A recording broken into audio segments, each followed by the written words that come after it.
Bom, pessoal, boa tarde. Neste momento, a gente inicia mais uma atividade referente à disciplina de Geografia, tá ok? Vou estar tentando fazer aqui um compartilhamento de tela, novamente, para que a gente consiga ter acesso aqui à atividade de hoje.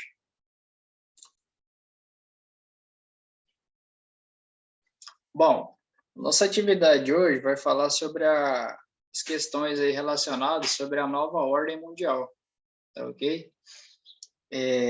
A nova ordem mundial, ou também denominada de nova ordem geopolítica mundial, muitas das vezes aí significa o plano geopolítico, né, internacional das correlações de poder, né, e força nos estados aí nacionais após o final da Guerra Fria.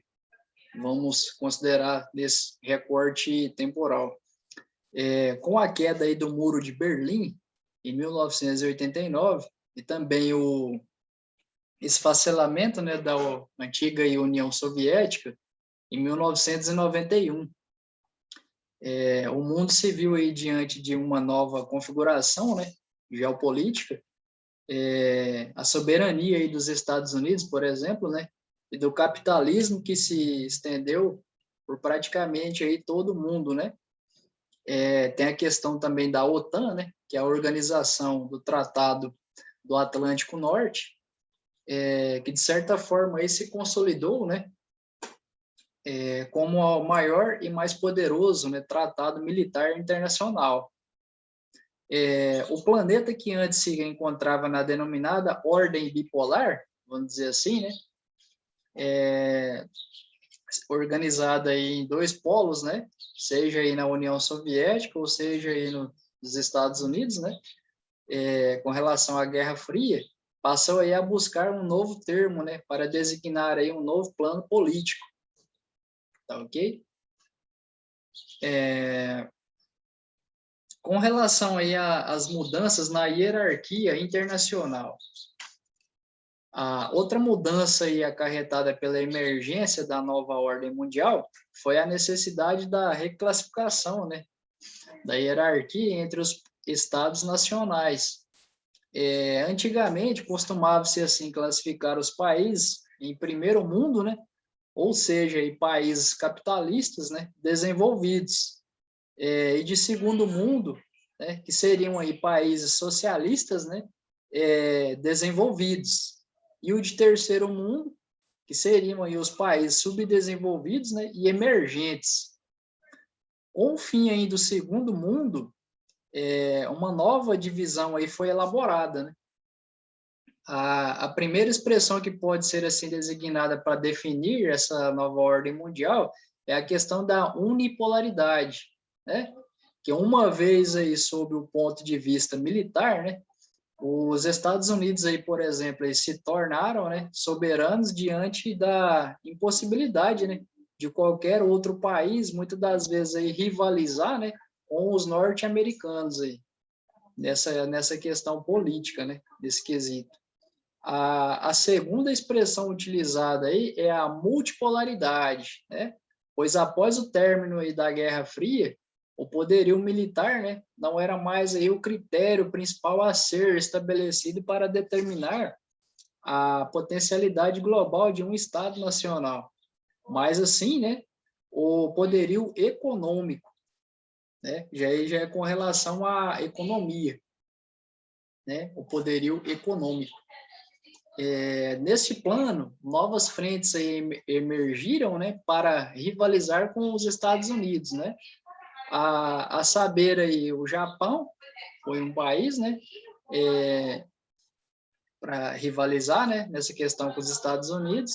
A União Europeia, né, que é a junção de alguns países aí do continente europeu. Em um primeiro momento aí, a China, né, e em um segundo momento também, né, sobretudo a partir do final da década aí de 2000, né, dos anos 2000, designar aí um duplo caráter, né, de ordem, de poder global, né, que, entre aspas, aí une para, assim, designar, né, a supremacia militar política, né, dos Estados Unidos, e multi, né, denominado multi, entre aspas, para designar os múltiplos centros, né, de poder econômico. Tá ok? Com relação aí à divisão norte e sul, nós temos aí um mapa, né, que ele aqui, de certa forma, está nos trazendo, com relação aí à divisão norte e sul, né, e a área de influência dos principais centros aí de poder. Nós temos aqui a área envolvendo aqui as Américas, por exemplo, né, América do Norte, América Central, América Latina, né. Nós temos também aqui uma divisão relacionada aqui ao continente europeu, certo? Continente africano. Nós temos aqui também outra demarcação envolvendo aqui o continente asiático, né? E também a Oceania, né?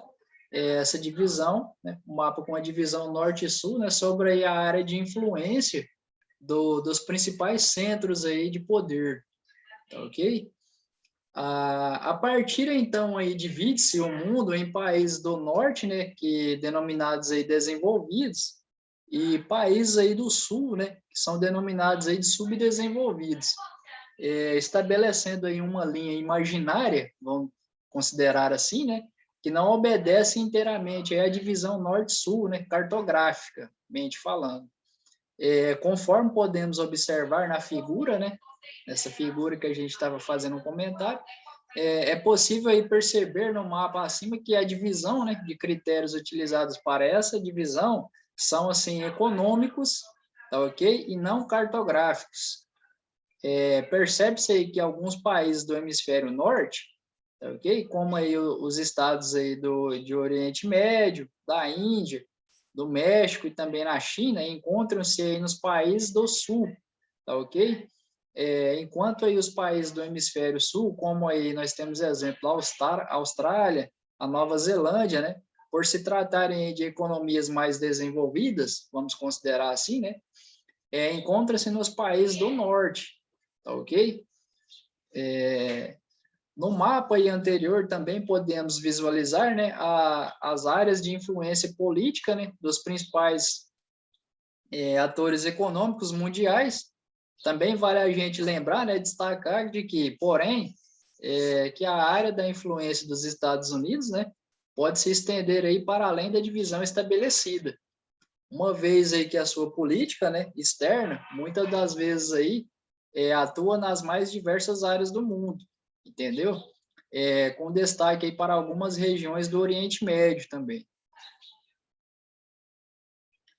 Com relação a esse prefixo aqui utilizado, a guerra ao terror, né, nós temos aqui, como vimos aí após o final da Guerra Fria, os Estados Unidos aí, eles se viram assim, de certa forma, isolados, né, da sua supremacia, né, do mundo.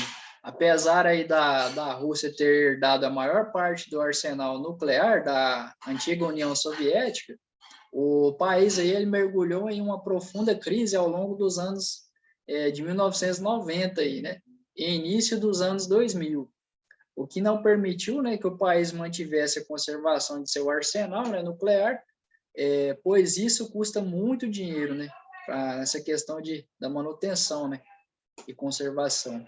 Em face disso, os Estados Unidos precisavam de um novo inimigo, né, de certa forma, aí até para justificar, né, os seus estrondosos investimentos em armamentos, em tecnologia, né, bélica, aí, né, armamento aí utilizado para a guerra aí também. Em 2001, entretanto, aí um novo inimigo surgiu com os atentados aí de 11 de setembro, né, atribuídos aí, que foram atribuídos àquela organização terrorista, né, denominada aí Al-Qaeda, né. Nós temos aqui uma imagem que exemplifica, né, esse atentado do dia 11 de setembro, né, nas tão faladas da Torres Gêmeas, né. Com isso, sob o comando aí do então presidente lá na época, que era o George W. Bush, né, os Estados Unidos iniciaram uma frenética, vamos dizer assim, guerra, né, ao terror, né, utilizaram esse prefixo aí, guerra ao terror, em que foram gastos aí centenas de bilhões aí de dólares, né. Primeiramente, os gastos aí foram direcionados à invasão, né, do Afeganistão, né, onde teoricamente essa organização terrorista, né, se encontravam, né, no Afeganistão em 2001, sob a alegação de que o regime também talibã, que governava, né, o país, daria suporte para a Al-Qaeda, né? Então, supostamente, aí, outro grupo aí, também terrorista, né, de certa forma, estava dando aí um suporte, né, uma ajuda para a organização terrorista Al-Qaeda, né? Em segundo momento, aí, com a perseguição dos líderes, né, dessa organização terrorista, né, e até mesmo com destaque para o Bin Laden, né, Osama Bin Laden, que foi aí encontrado morto, né, em maio de 2011, já no Paquistão, né, um país ali vizinho. O que se pode observar, né, é que não existe aí, ao menos por enquanto, né, nenhuma nação que se, vamos dizer assim, atreva a estabelecer uma guerra, né, específica contra o poderio norte-americano, né? Ou seja, o inimigo aí agora é muito mais difícil de combater, né? Uma vez aí que armas de destruição em massa não podem ser utilizadas, né? Pois são grupos aí que atacam e se escondem, né, em meio à população civil, né, de inúmeros países. Então ficou mais, né, complicada essa questão. Como a guerra comercial entre os Estados Unidos e a China pode aí afetar aí muitas das vezes a economia, né, mundial aí, de maneira geral, né? Porque assim, a China, ela de certa forma exporta aos Estados Unidos muito mais do que importa com relação a produtos, né, norte-americanos. Isso passou a ser uma espécie de problema, né, para a economia política americana. A bandeira aí de campanha do presidente dos Estados Unidos, né, o anterior, o Donald Trump, foi, né, o combate aos produtos, né, made in China, vamos dizer assim, né. Para tanto, aí passou a colocar em prática sua política, né, a América primeiro, vamos dizer assim, né, cujo objetivo aí era fortalecer a indústria americana, né, em detrimento aí de produtos importados. A tensão aí aumentou quando os Estados Unidos, né, impuseram algumas tarifas, né, cerca aí de 25% sobre a importação de aço, né, e 10% sobre o alumínio, né, de diversos países. Os chineses, de certa forma, são os maiores produtores e exportadores mundial, viu, de aço, e, de certa forma, aí ameaçaram a retaliar, né, sobretaxando produtos agrícolas, né, exportados pelos americanos. Seriam aí o início aí de uma guerra comercial, se a gente for olhar por esse ponto. Vejamos aí, são denominados guerras comerciais os conflitos, muitas das vezes aí iniciados, né, com um país que, de certa forma, impõe tarifas comerciais à importação de uma nação, entendeu? Que corresponde aí sobretaxando, né, os produtos de seu concorrente. Então, é uma espécie aí dentro dessa dinâmica de uma guerra comercial, tá ok? No intuito aí dessas imposições aí de algumas tarifas comerciais dentro dessa dinâmica. Com relação às disputas comerciais entre os países aí, são frequentes, né? E quem define aí as regras do comércio internacional e eventuais soluções de conflito, né, é a Organização Mundial do Comércio, né, denominada de OMC, né, que é um órgão que foi criado aí nos anos 90.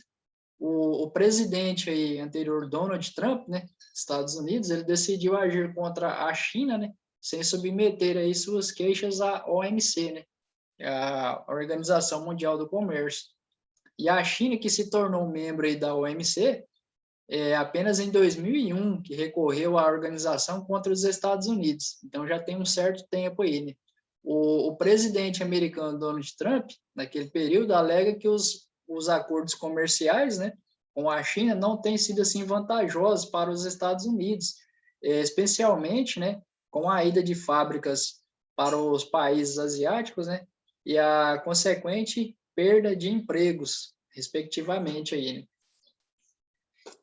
As guerras comerciais podem gerar também uns efeitos negativos para os dois lados, vamos considerar assim, né? Porque caso não terminarem em uma solução negociada, Nesse caso, assim, no entanto, como os envolvidos são as duas, né, maiores potências mundiais aí, que no caso específico, Estados Unidos e a China, né, podemos considerar, os lances aí do conflito tendem, assim, a afetar, né, a economia de outros países também, né, que dependem, né, dessa dinâmica, e até mesmo em nível aí mundial. Isso porque as cadeias de produção e consumo estão, assim, interligadas, vamos dizer assim, dentro dessa dinâmica, estão interligadas, né, essas trocas comerciais, né? Vou tentar fazer aqui uma reprodução de uma videoaula para a gente ver mais algumas questões relacionadas a esse processo, né, da nova ordem mundial.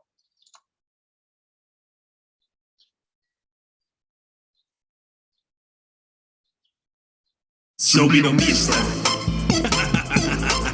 Soberonista. Graduação EAD Premium, a escolha inteligente. Compare qualidade, experimente e compre.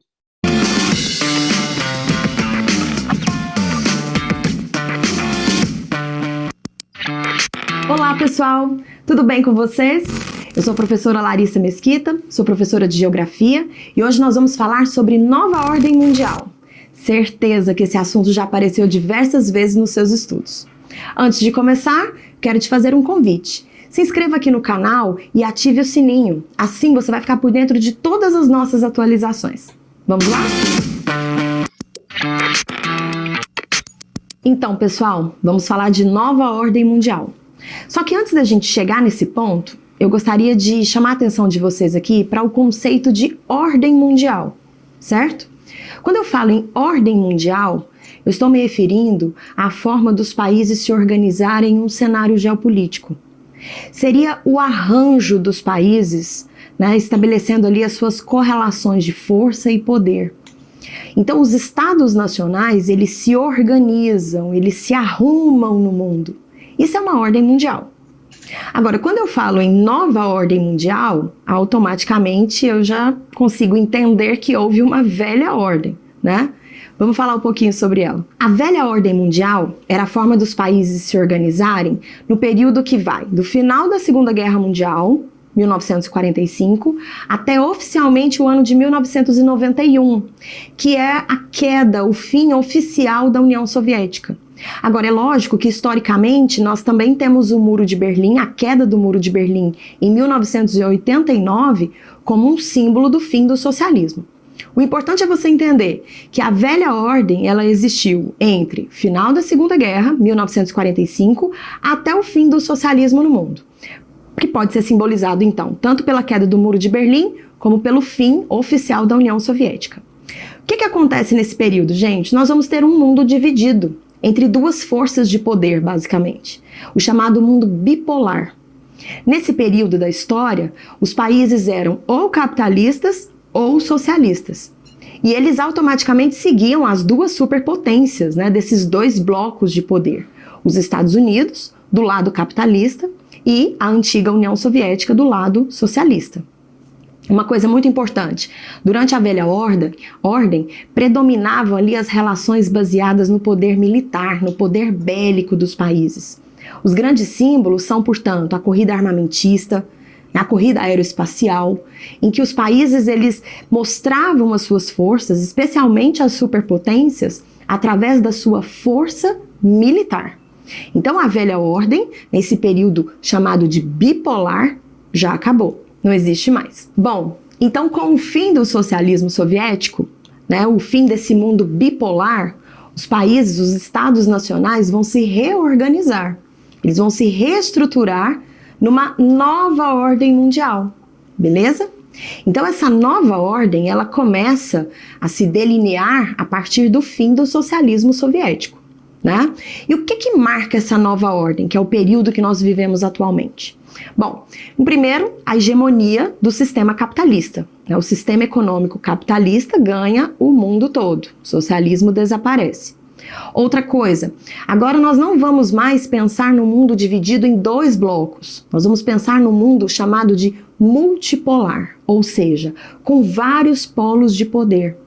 Num primeiro momento, quando essa nova ordem começava a se organizar, era muito comum falarmos em 3 grandes blocos de poder: os Estados Unidos, a Europa e o Japão.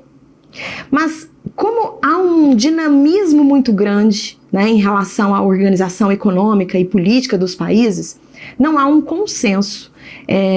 A gente não pode afirmar que essa estruturação desses 3 grandes polos de poder, que eles existam até hoje. Não há, na verdade, um consenso entre os estudiosos. Até porque a dinâmica é muito interessante. Nós vamos observar, por exemplo, né, do final do socialismo, da década de 1990 até os dias de hoje, a ascensão da China. Hoje muito mais importante economicamente do que o próprio Japão. Nós vamos observar também, nesse tempo, a ascensão dos países emergentes. Os BRICS são um grande exemplo. Inclusive, vou deixar a aula deles aqui disponível para você, tá? Então, há uma dinâmica muito importante e interessante na nova ordem, né, que não nos permite engessar as estruturas. Então, é preciso considerar que a nova ordem muda o tempo todo. E existem outras características, né, marcantes na nova ordem. Além do surgimento desses novos polos de poder, como a China, como os países emergentes, nós podemos citar outros elementos fundamentais. Primeiro, uma maior integração entre os países, uma maior interligação entre os países. É o cenário da globalização, né? Estamos todos integrados do ponto de vista econômico, político, cultural, enfim.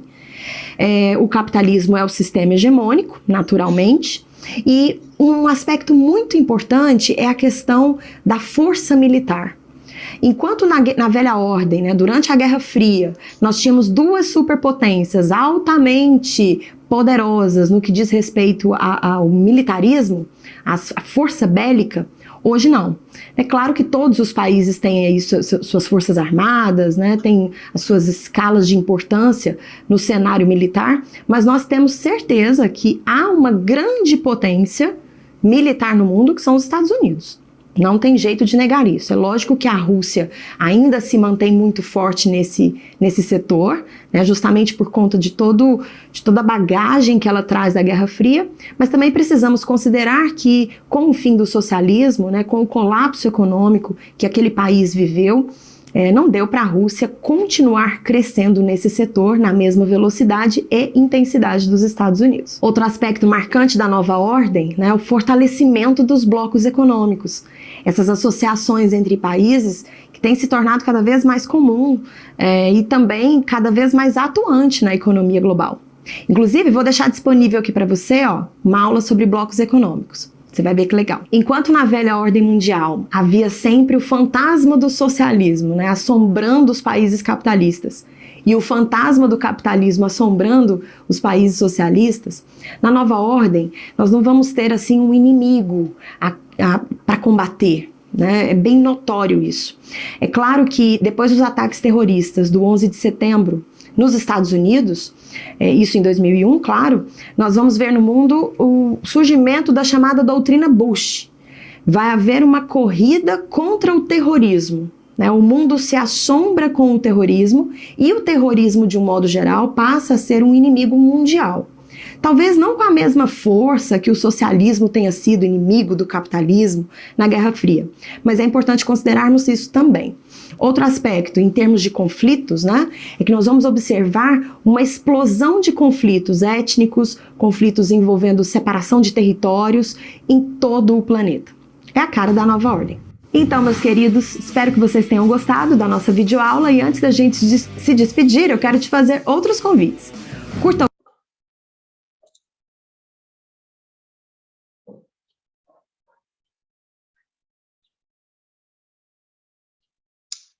Bom, pessoal, então, após esse texto, né, essa introdução, após algumas questões que a gente viu relacionadas sobre a nova ordem mundial, também a questão da videoaula, né, separei aqui uma lista com alguns exercícios que eu peço, né, que assim que possível vocês realizem, né, e façam naquele mesmo padrão, né, me encaminhem fotos das atividades até para a gente estar fazendo o registro, ok?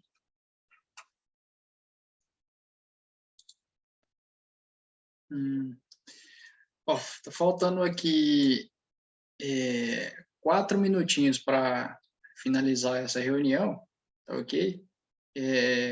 Desde já agradeço a participação do Cauê, tá ok? Vou até relatar aqui.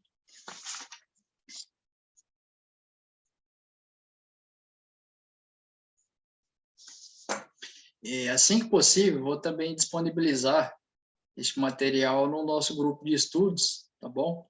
Até para a gente dar sequência na nossa próxima aula, às 15h40, tá ok?